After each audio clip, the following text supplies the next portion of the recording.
Hi guys, this is Dr. Aeronautics, and I'm here for Orbiter Tutorial 3,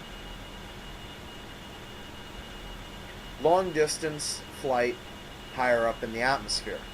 In this tutorial, we're going to take off, use ground navigation to navigate to Charleston International Airport, where we will land in yeah, that's pretty much it. So I showed you guys in earlier tutorials the specifics of starting the craft up. So I have it started in a post-minimal state. So all we have to do is close the hatch and turn the lights on, and then we're good to go. Also, the autopilot down here. They've reworked it. It actually works to some degree. So we're going to hold 400 meters per second. There we go. And we're going up to 10 kilometers, which for you Americans out there is 32,800. Or for the pilots, somewhere around flight level 32. No, 320.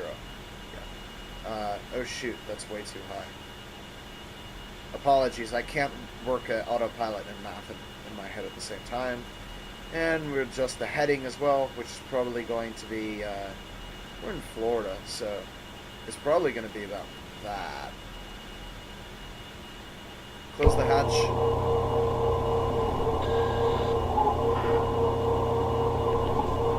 Hatch closed. Right then. And all three lights on, which they are. Now we're going to turn the multifunctional displays on here. We have our beautiful ground system, again going to indicated airspeed. And then we're going to bring up the HSI, which is set correctly. And we're going to need to work the radios as well. So I'm going to bring up the COM nav page, and we're going to use nav 3 to bring our new ones online. Can I? Yeah, I can use ORL. I wonder if that's Orlando. So yeah, we're going to use this one to bring online. We're going to use these for the scan. I'll explain the operation once we're in the air, and we can be on autopilot and everything. I'm also going to introduce the new multifunctional display, the map MFD. This is a image of Florida. Whoops. Hang on a second. Let me fix this. Get rid of these extra stuff that we don't need. We're going to target the spaceport Charleston International. That's where we're flying to. And you can see the white boxes here represent cities. These lines represent lines of latitude and longitude. I believe these lines here are in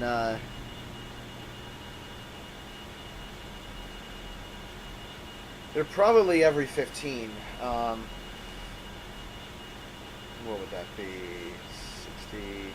Okay, every 30, actually. These are every 30, and lines of longitude, I believe, every 15. So that's how that works. And if I zoom further in, you will see these pink dots everywhere. And these pink dots basically represent the navigation stations that are on the ground. And the 5-digit number represents the VOR radio frequency call sign, so that you can actually tune your radio to these frequencies. I'm not going to look at this for most of the map. I'm going to look at the HSI because that's going to be what we're doing. And while this is up, I'm going to fix this to that's probably closer to what we're going to. And we have a number that we're going to use to get there. We're going to use ILS runway 33 on our departure, and then we're going to use the KSCX, which is what we're on. Then we're going to use the VOR OMN, then CRG, then SSI, then CHS, and we're going to top it off with ILS runway 33 at Charleston International. So we'll go ahead and leave it up on here, and just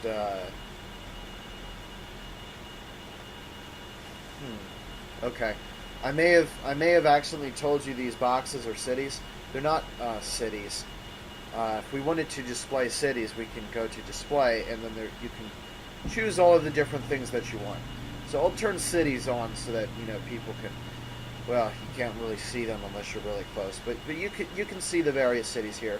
I mean, just to the north, we're going to be flying over Daytona Beach, and then eventually Jacksonville, Savannah, and Charleston. So I'm going to hide these though, because you really can't see the map. And also zoom that in more. Okay, so we're going to go to HSI, Horizontal Situation Indicator. Lights are on, so we should be all set. Doors closed. Turn the air flight control surfaces on. Test my joystick. 10. Okay, 9. that works. 8. Ignition Just a sequence. sec. I didn't think you guys wanted to hear that, so I stopped it. Okay, we're also going to adjust the elevator trim to a few degrees nose up. And HUD is set on surface. And one more thing I wanted to do, and this is more about the mechanics of the flight simulator, not the flight simulator itself. You can adjust the screen field of view by pressing Z and X. Z will decrease and X will increase the field of view. I always hate large fields of view like this because it doesn't give you much spatial stuff. It's like Minecraft Quake Pro. It just doesn't make sense. So I sit about 1.5 feet away from my monitor, and I've actually measured it. 32 degrees looks realistic for my eyes, and if you sit 1.5 feet away from your monitor as well, and your monitor happens to be around 20 inches, then this is the correct setting for you as well. Otherwise, it will make things like, let me see if we can find the sun. Oh yeah, you can just use the shadow there. Okay. So as we can see, the sun might look normal to some of you. If we increase the field of view, it looks oddly small, and planets will appear to disappear. Yet at the same time, if we decrease the field of view beyond what is normal, then the sun looks like a blazing bright ball of inferno that it just doesn't look like when you're at the Earth. So that's why we like 32 degrees, and I'm going to leave it there. Okay, takeoff time then. Let's just double check the radios to make sure they're all set. And they are, and we'll use nav 3 to get the next ones as they come online. Whoops, wrong button. Okay, service MFD and punch it.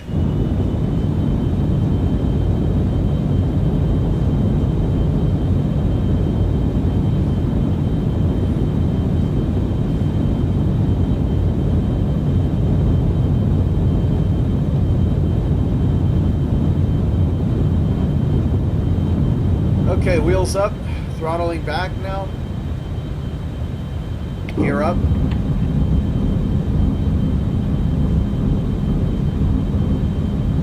Gear up.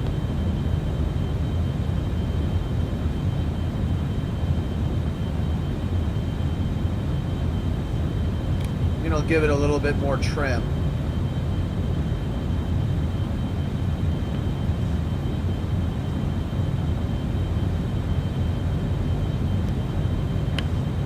Okay, we're on a stable climb out now, so I'm going to go to my radio now and adjust to the next thing that we're looking for. That is OMN on 112.60. Okay, so we can actually get it from here. So we're gonna. Whoops. Right, okay, there we go. And go ahead and set a course bearing for this. Just a second. 1 sec. So that handy alarm basically stopped me from accidentally stopping the recording and having to do this all over again. So, yeah. Okay, we now have a course 333 degrees. So we're going to turn to that real quick. Meanwhile, we're at 4 kilometers, which is about 12-ish. Nah, it's going to be less than that.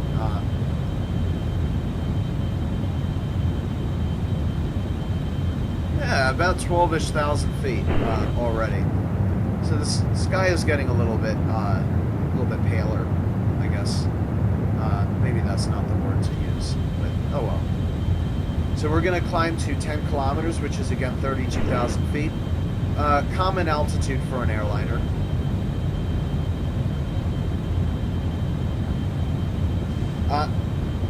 Unlike most people, I only like using automatic pilot during the boring phases of the flight.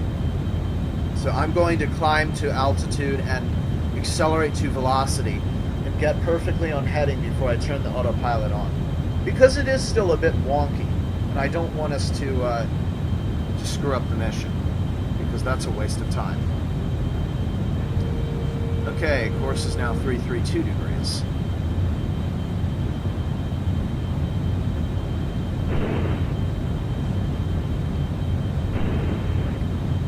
Let's give it a little bit more juice and a little bit more pitch up.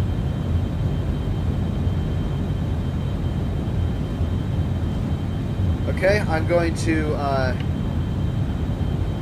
set nav1 for our landing frequency so it doesn't come up on us, which is 108.90.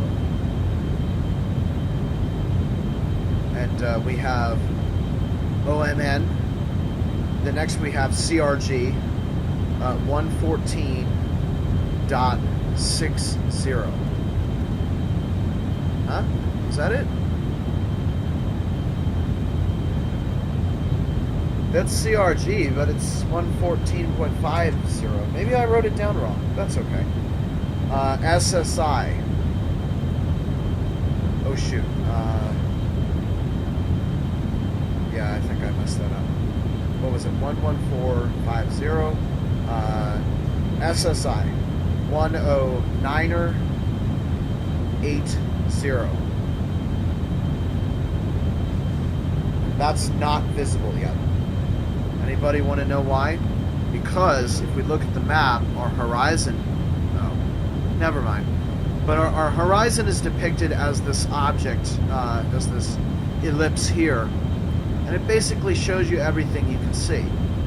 So, we can't see Charleston yet. If we use the cheat code F9, you can see the bases, Cape Canaveral, and cities like West Palm Beach. We should be over... Yeah, we're over Daytona Beach. You can see the track down there. The track's probably down there somewhere. I don't know. I'm not enough of a NASCAR fan to know whether or not they have a big track. If they had a big track, I might be able to find it, but I don't want to waste my time looking for a racetrack. Yeah, so Savannah's just now coming up over the horizon, so we can't see Charleston yet. It's somewhere down there. Switch back to the surface. Give it a little bit more gas. And yes, it's actually gas. Hydrogen and helium, I think. Okay, we've just passed through OMN. We're now going to CRG. So we're going to change course now to bearing 342.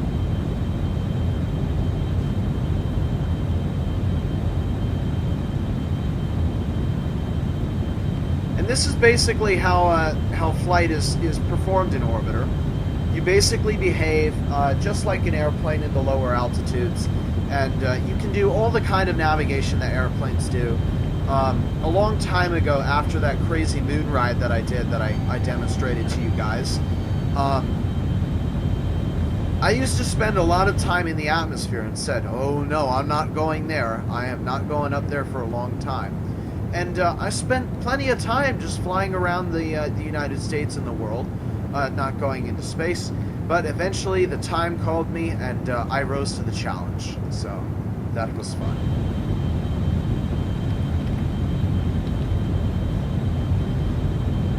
Okay, we're approaching 10 kilometers now.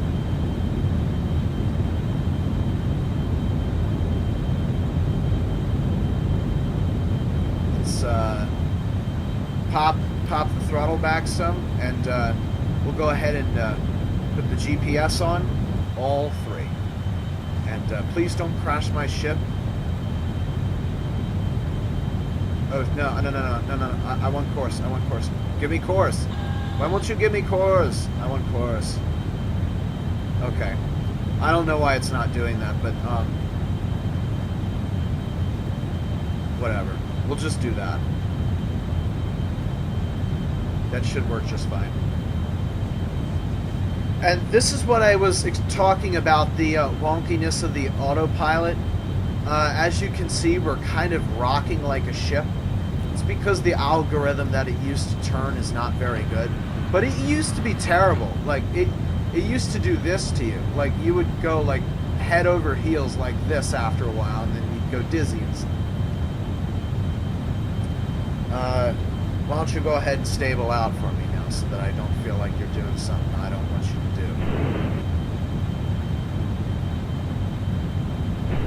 I'm adding a little bit of stability here to try and stop it from doing that. That should stop after a while. It did when I tested it, at least. Okay, it's gonna suck every time I have to adjust this. 341 degrees. And our propellant's still doing pretty good. Still about 80% of our fuel, so we should be good to go for a while. Not yet at CRG, but now I can advance to... gone through OMN, we can go to CHS, which is 113.50, which is not visible. And we can see SSI now, although it's not that strong. So we'll keep on CRG for a little bit before we transfer.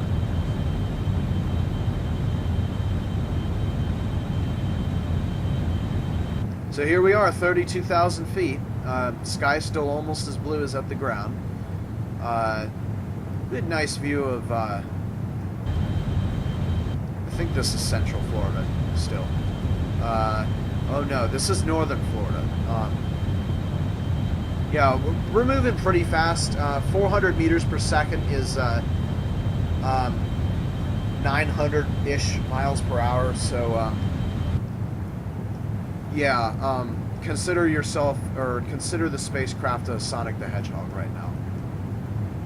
We're definitely faster than the speed of sound. Okay, I remember this river now. I don't know what it's called, but it marks the border between Georgia and Florida. So we're looking at Florida right now, and Georgia's up ahead. We might be able to see Charleston now. Yes, we can. That's it right there. So we can see the city and the airport. I'm a little bit disturbed at how the autopilot isn't dampening.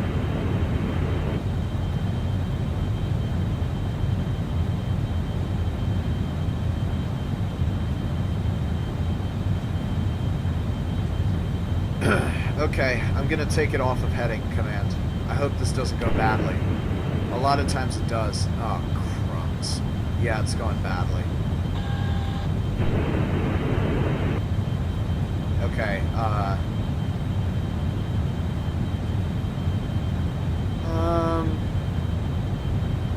wow, that's scary. Yeah, so that the heading autopilot doesn't work. I mean, this is what I feared, and it's not good. Could be worse, but it's not good. We're going to have a hell of a time trying to land because it messes with the controls of the trim, and I don't know how to fix that. There's no key command for fixing the trim. Okay, we just passed CRG. We're now going to go to SSI. Oh God, now we're going to have to tell it to turn. Whoops. Sorry about that. Right now. Oh, wow. Please don't crash me.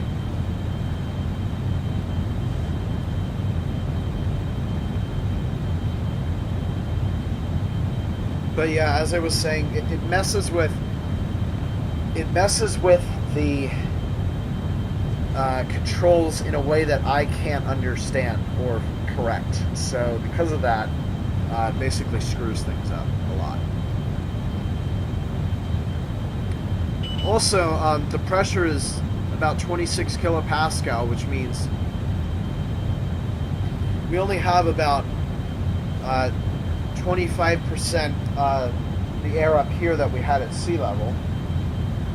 In addition, like I told you would happen, our dynamic pressure is higher simply because we're going about 900 miles per hour. Fuel's still doing good, 70%. And up here at the heading tape, you see this marker here, and this is basically in tandem with the map, MFD here. It's basically giving us the vector to Charleston International. If I change this to, oh my gosh, what the heck just happened?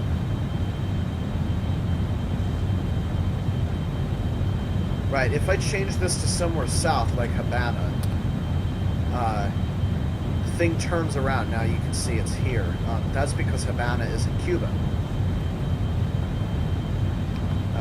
We're now gone back to Charleston. Right.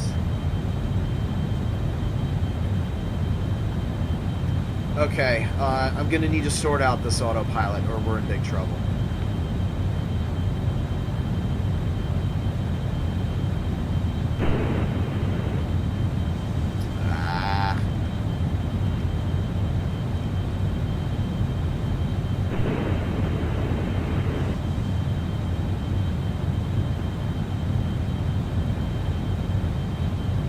Okay, that looks about as stable as we're going to get it. That's pretty darn stable. I'm just looking for when it's constantly adjusting the trim back and forth. And, okay, we just passed SSI. CHS already. What's the bearing here? It's 033. Yeah, so I'm just waiting for it to adjust the components so that I can waiting it for it to adjust the trim so that I can work with it, because it's constantly adjusting the trim. Therefore, if I catch it halfway in between a turn, then I catch it close to the 0 degree mark, not exactly 0, but pretty darn close, and then it can get relatively stable. Still not good, but enough that I don't need to worry about it when I'm landing. Okay, so Charleston should be somewhere down there. Yeah, I'm gonna be able to fly somewhat direct in. Okay, so yeah, word up about the autopilot. Speed, okay. Altitude, okay. Never use the heading. That's bad. That's very bad.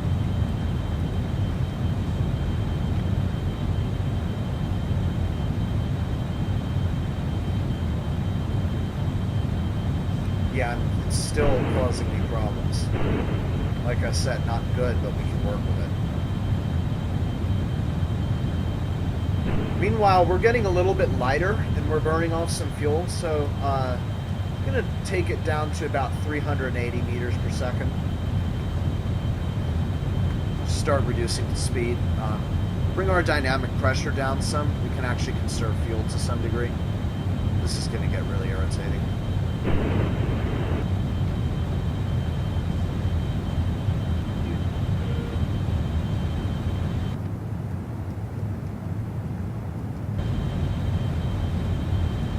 Okay, bring up our map again, and can't see it yet. We're going to come into it this way. Actually, I'm going to kill the turn here, because the runway's 3-3, which means we're going to need to go east of it anyway. So it'll just allow us to continue turning a little bit east.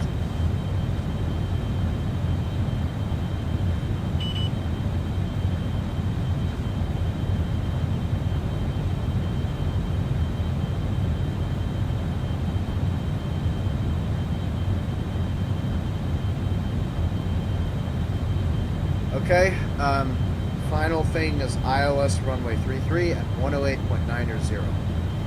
And that's correct. So this is our radio configuration that we're going to use for landing. We're already set.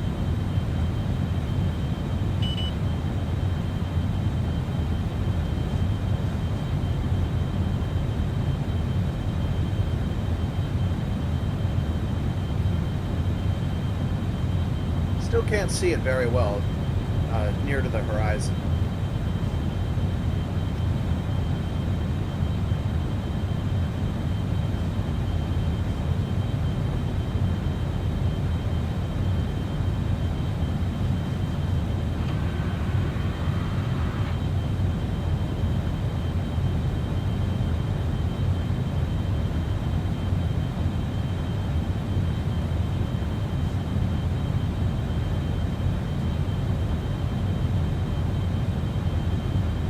Okay, I'm going to kill the turn here.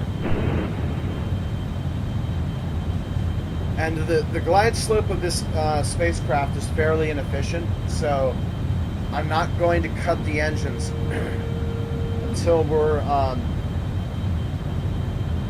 about 60 kilometers out. Because our glide slope is not what you would expect. We fall like a rock without power. So, because of that, an airplane at this altitude would typically descend at around 100 nautical miles, which is 160 kilometers. We fall at least 3 times faster, so 60 kilometers is a good area. Whoop! Oh dear. Okay, we're good.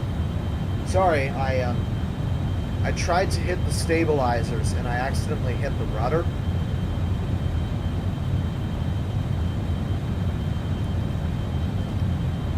Sorry, weird freaks in the back. Yeah, you, and, yeah, and you too. Yeah, sorry about that. Yeah, don't mind me.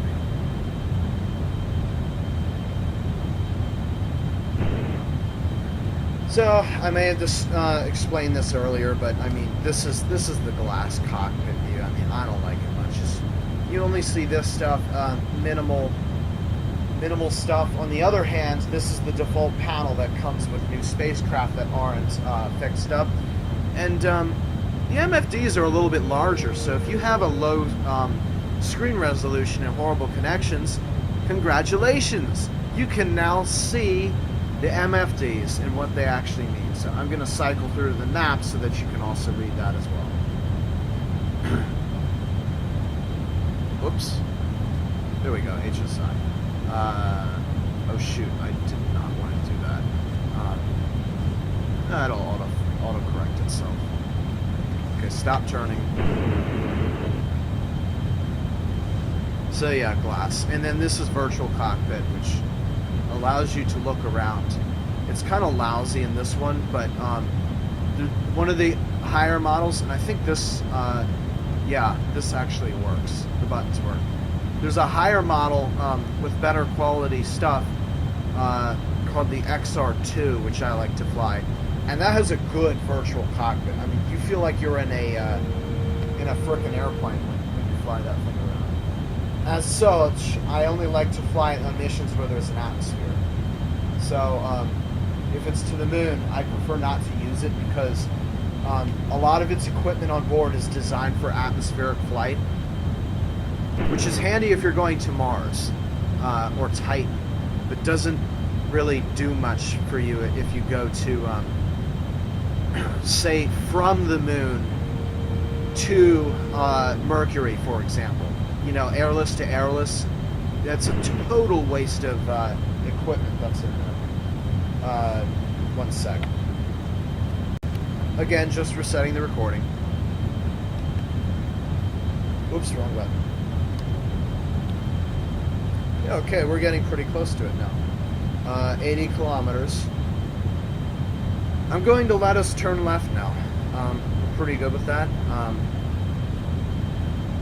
It's also going to be a couple seconds, so I'm going to kill the speed autopilot, and in a minute I'm going to kill the altitude autopilot.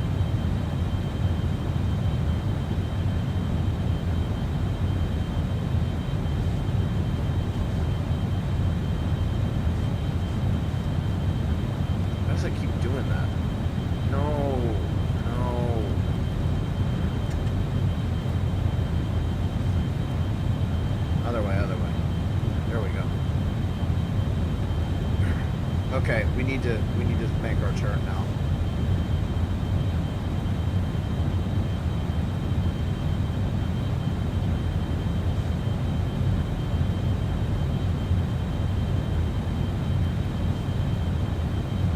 Okay, we have a visual on the runway now.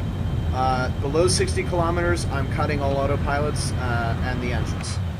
So we're going to drop now.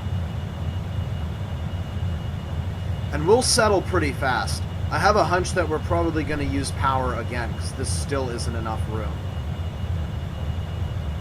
I mean, you can already see how we're starting to drop. I'm going to use a little bit of power right now anyway.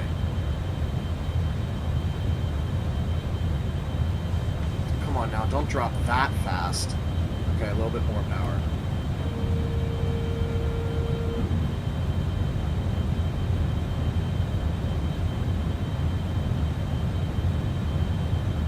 Yeah, see what I mean?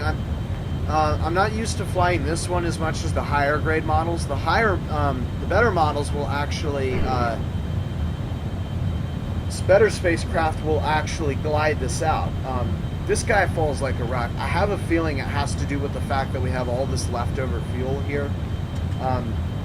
Just under 50% of fuel, and considering we only traveled,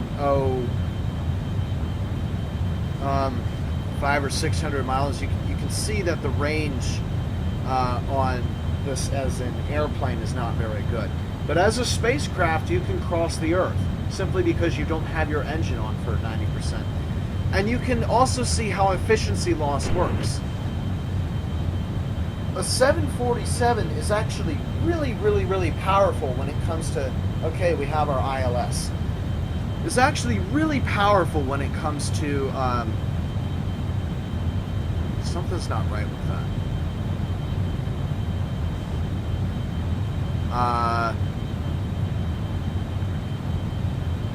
That's runway 33. All right.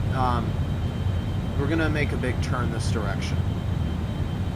Anyway, a 747 that can cross, say, a third of the Earth, which is, I think, 12,000-ish kilometers. You are cleared to land. Yeah, we're pretty low.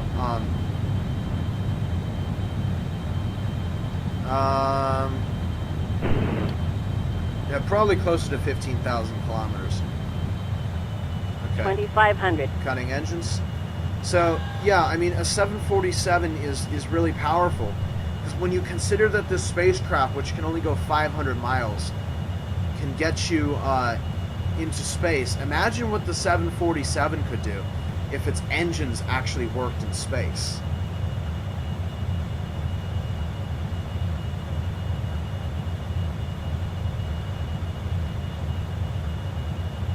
Should be slow enough to put the gear down now.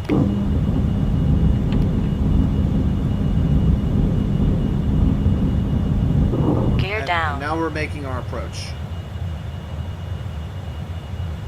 So I'm just waiting for the ILS marker. There it is on the runway to swing around. Ooh, it's moving fast. 1,000. Oh well, that's why. We may have to do a go around.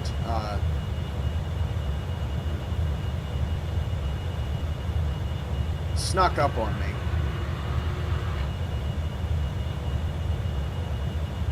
Air traffic control can actually 500. be simulated, but I'm choosing not to. 400. Choosing not to simulate it. 300. To simplify things. 200. Right. This is going to be hard 100. to do. 50, 40, 30, 20. Come on, down on the ground. 10.